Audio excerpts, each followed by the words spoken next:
जय गायत्री माता, जय गुरुदेव, जय माता जी।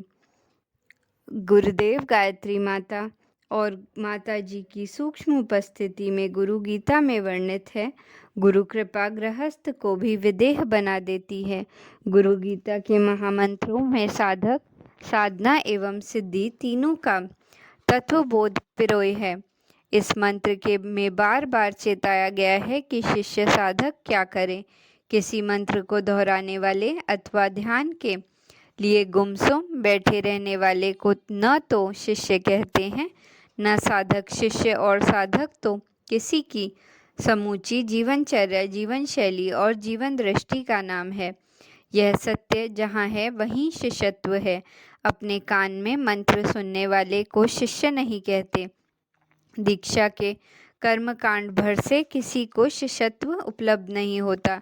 यह उपलब्धि तो बलिदान भावना एवं समर्पण की सतत साधना से हुआ करती है, जिससे अंतकरण में यह घटना घट चुकी है अथवा घटित हो रही है। समझो, वही शिष्यत्व का उदय हो रहा है।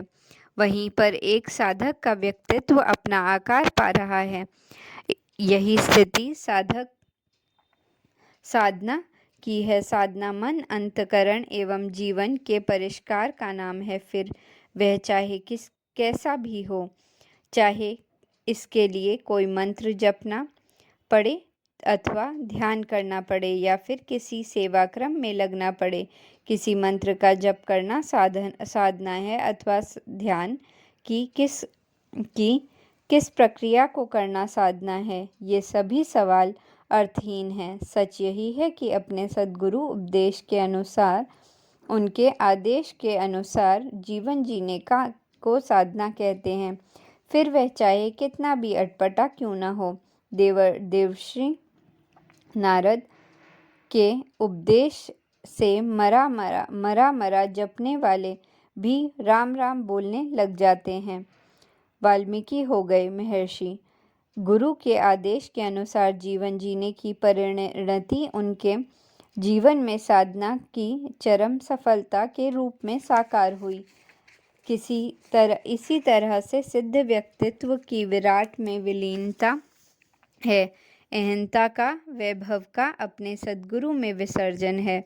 व्यक्तित्व की सर्वमयता ही साधक और उसकी साधना की चरम उपलब्धि है। जिसे यह स्थिति हासिल हो सकी, समझो उसी की साधना सफल हुई। उसी को सिद्धि ने दर्शन दिए, उसी को तत्वबोध प्राप्त हुआ, उसी को मुक्ति मिल सकी। गुरु गीता के पिछले क्रम में इसी रहस्य को भगवान भोलेनाथ ने माँ जगदम्बा को समझाया। इसमें उन्होंने कहा, हे महादेवी, कुंडलिनी शक्ति पिंड है, हंस पद है, बिंदु ही रूप है तथा निरंजन निराकार रूपातीत है। ऐसा कहते हैं जो पिंड से मुक्त हुआ, रूप से मुक्त हुआ और जो रूपातीत से मुक्त हुआ, उसी को मुक्त कहते हैं। इसके स्वरूप को और भी अधिक स्पष्ट करते हुए भगवान सदाशिव माँ भगवती से कहते हैं, ऐसा मुक्त पुरुष स्वयं सर्वमय होकर परम तत्व को देखता है। वह इस सत्य को अनुभव करता है कि न तो कोई दूसरा है और न ही आत्म तत्व से बढ़कर कोई श्रेष्ठता है। ऐसा अनुभव करते हुए वह संपूर्ण निराशय होकर जीता है। श्री गुरुदेव गुरु कृपा से इस परम तत्व का अवलोकन करने के बाद शिष्य साधक सभी आसक्तियों से रहित, एकाकी, निष्प्रह, शांत एवं स्थिर हो जाते हैं। अभिष्ट मिले या न मिले, उसे ज़्यादा मिले अथवा थोड़ा मिले, उस चिंता को छोड़कर वह सभी कामनाओं से रहित संतुष्ट चित्त होकर जीवन यापन करता है। ज्ञानी जन इस अवस्था को ही सर्वज्ञ पद कहते हैं। इसे प्राप्त करके देहधारी सर्वात्म हो जाता है। इस अवस्था को पाने वाला साधक सदा शांत, हमेशा ही आनंदित एवं यंत्र तंत्र रमने वाला होता है। भगवान सदाशिव कहते हैं, हे देवी, इस तरह से मैंने आपको मुक्त पुरुष के लक्षण सुनाए। ऐसा मुक्त पुरुष जहाँ कहीं भी निवास करता है वह देश पुण्य भूमि हो जाता है। ऐसे व्यक्ति का दर्शन जरूर बहुत ही दुर्लभ है, परंतु इसे अनुभव वही कर पाता है जो सच्चे साधक हैं। गुरु गीता के इन मंत्रों में मुक्त पुरुष का व्यवहार बताया गया है। यह अति दुर्लभ अवस्था जिसे जहाँ प्राप्त है वह व्यक्ति तो कर्तव्य ही करता है, वह भूमि ही भी धन्य हो जाती है जहाँ ऐसे लोग रहा करते हैं। ऐसे व्यक्ति सन्यासी हो या गृहस्थ, श्वेतांबर हो या काशायांबर अथवा फिर दिगंबर सर्वत्र पूजनीय हैं। इन्हें वेश से नहीं अवस्था से पहचाना जाता है। ये जनक की भांति राजा भी हो सकते हैं और महामुनि शुकदेव की भांति सर्वत्यागी भी, परंतु इनकी अंतश्चेतना सदा विराट में विलीन रहती है। हाँ, उन्हें समझ पाना अति कठिन हो पाता है।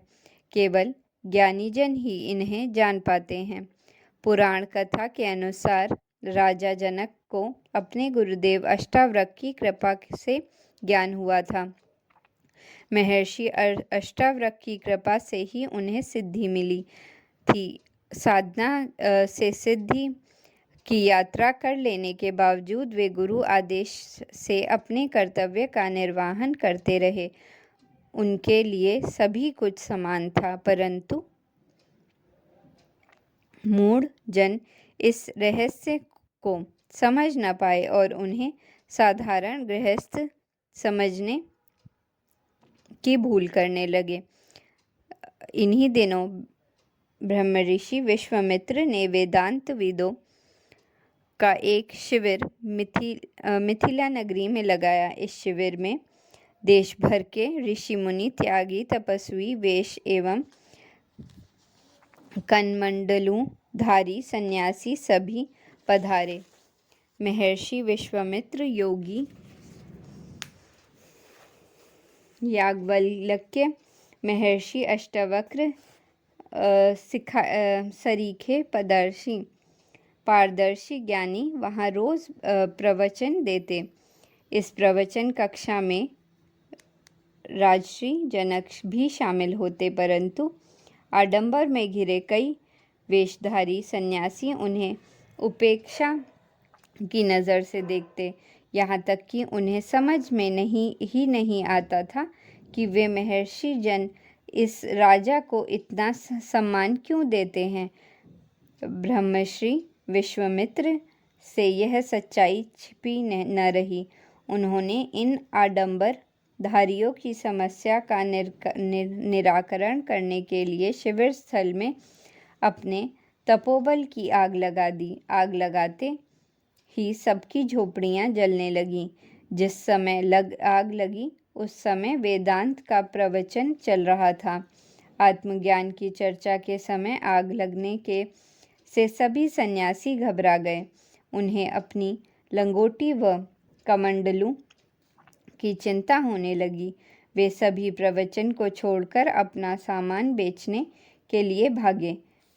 इस सारे खेल में ब्रह्मऋषि विश्वामित्र हंस रहे थे। यह आग बढ़ती गई। राजा जनक भी वहीं बैठे थे, परंतु उनके चित्त में स्थिरता थी। वह बिना किसी परेशानी के वेदांत चर्चा में भाग ले रहे थे।